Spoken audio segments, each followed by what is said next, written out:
देश में बीजेपी का फुटप्रिंट बढ़ाने के लिए प्रधानमंत्री मोदी की नजर अब दक्षिण भारत पर है। इस कड़ी में तेलंगाना उनका अगला लक्ष्य है। क्या ऑपरेशन महाराष्ट्र के बाद अब ऑपरेशन तेलंगाना में भी बीजेपी को सफलता मिलेगी? तेलंगाना को एक प्रोग्रेसिव और ईमानदार सरकार की जरूरत है। ये सरकार केवल भाजपा ही दे सकती है। The people, culture and language of the state are outstanding. Tamil Annam Pothinile Imba Tenamantu Paitu Kadinile. हमारा संघर्ष रंग ला रहा है।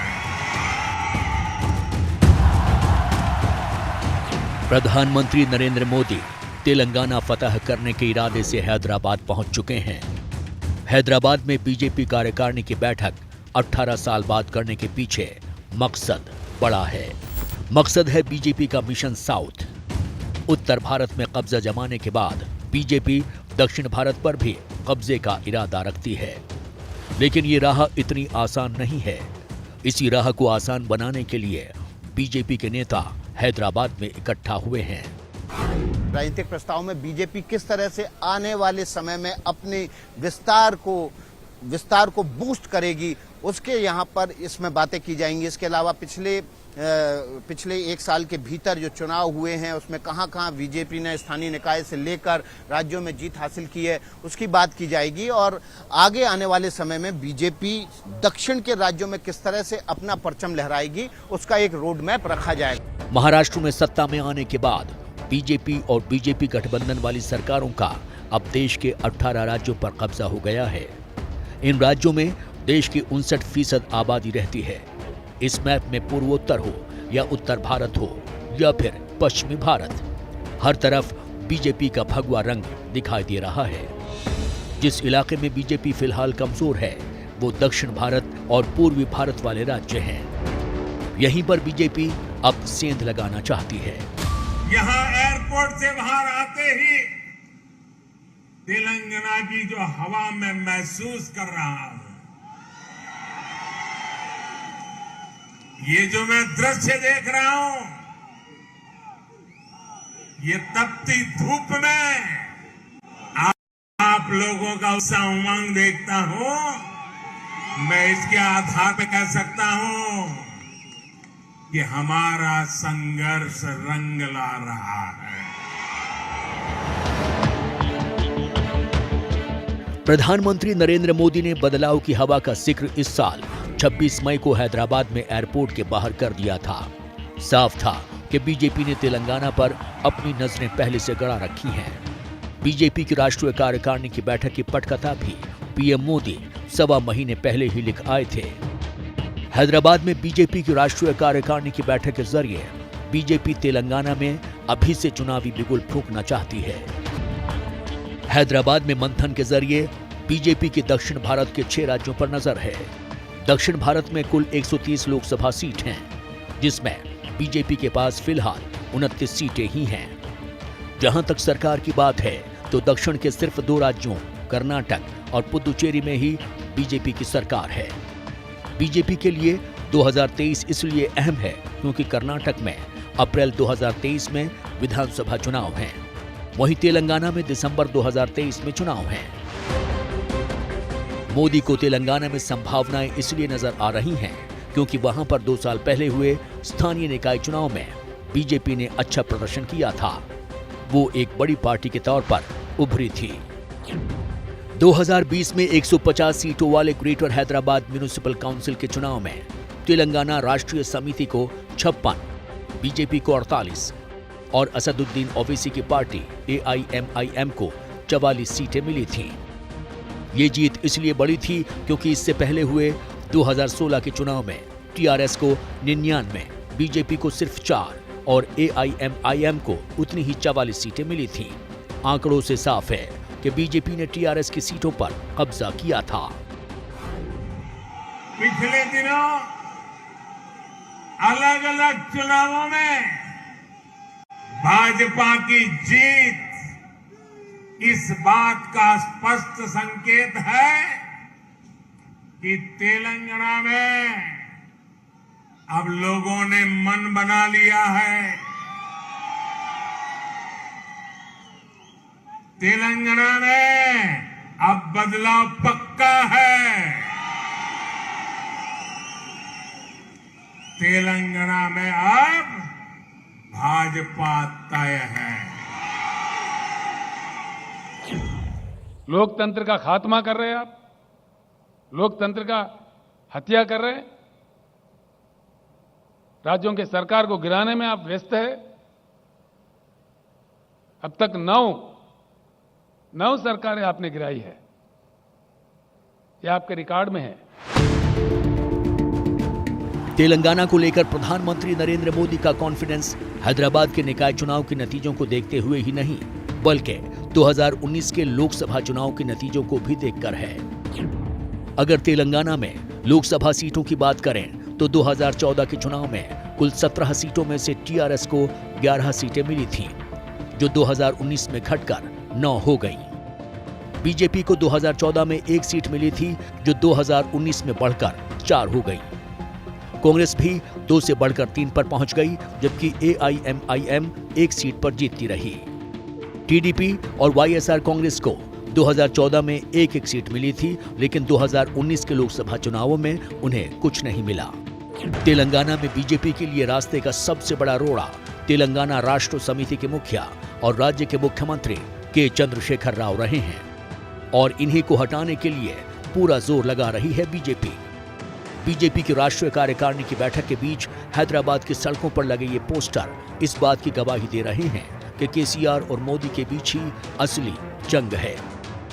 केसीआर को हटाना बीजेपी के लिए मुश्किल इसलिए है क्योंकि चंद्रशेखर राव ने तेलंगाना को अलग राज्य का दर्जा दिलाने के लिए लंबे समय तक आंदोलन चलाया था।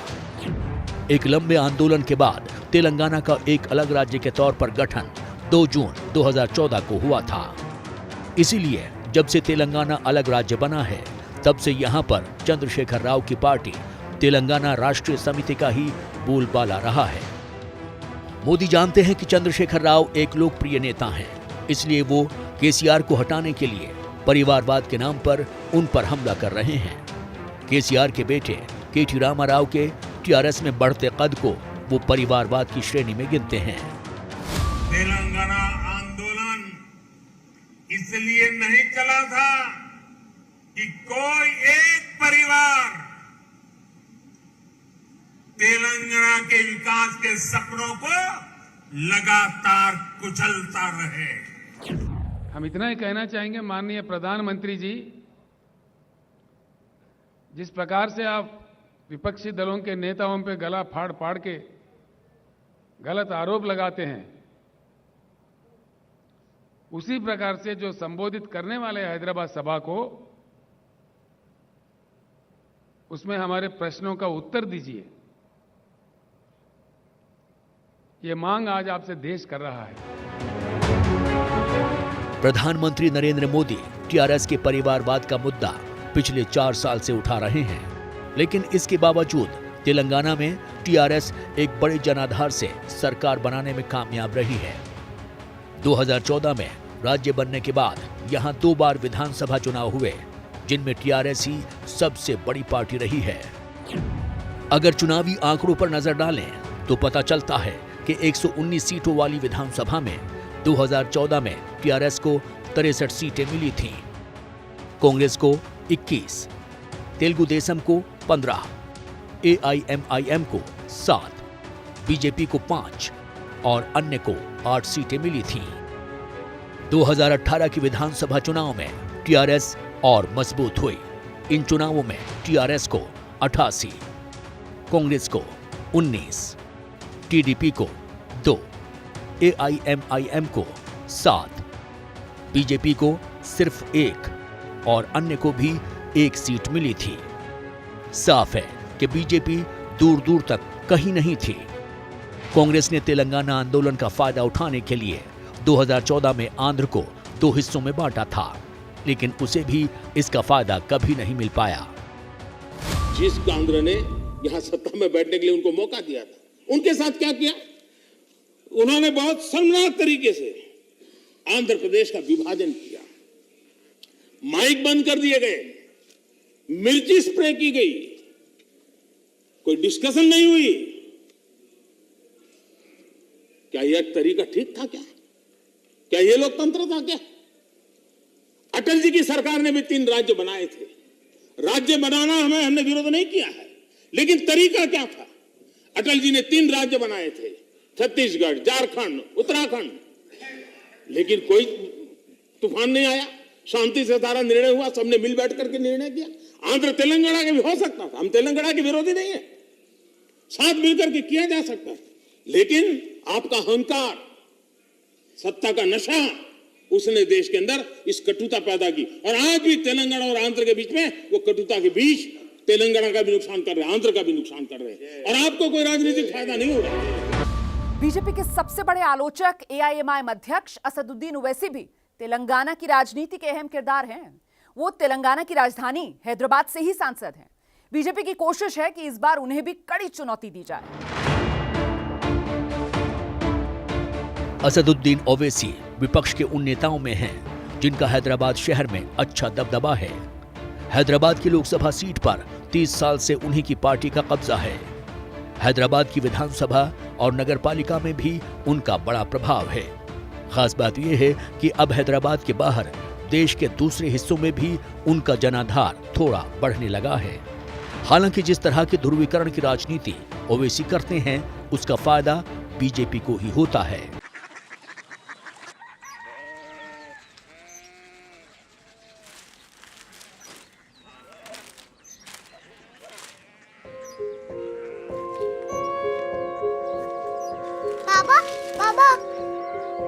कोरिया सिटी जानिए ना।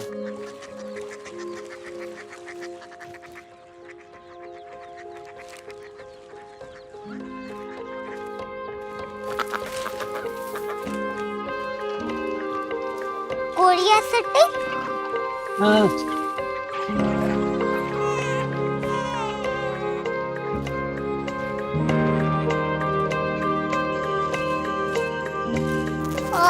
कोरिया सिटी कहाँ पे है?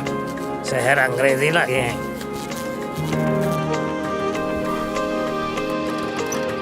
Korea city.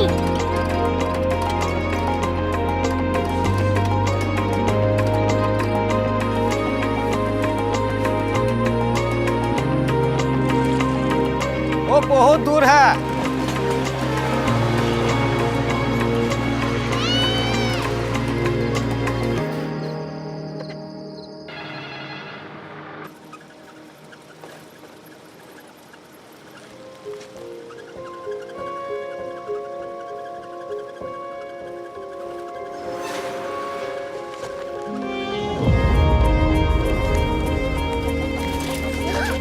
Korea city.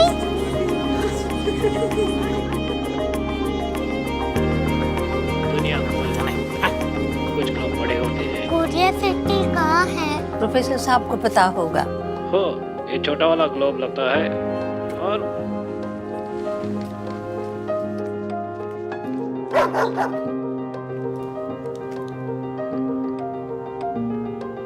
पता नहीं, मेरी बेटी से जाके मिल लो, शायद उसे मालूम हो।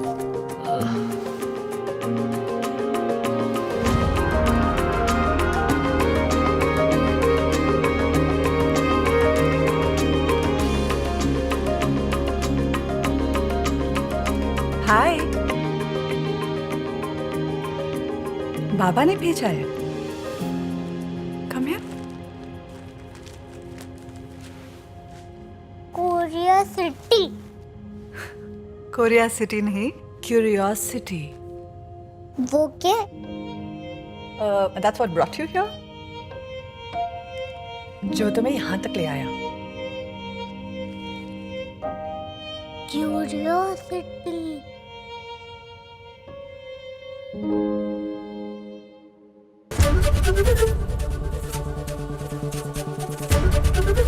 एबीपी न्यूज आपको रखे आगे।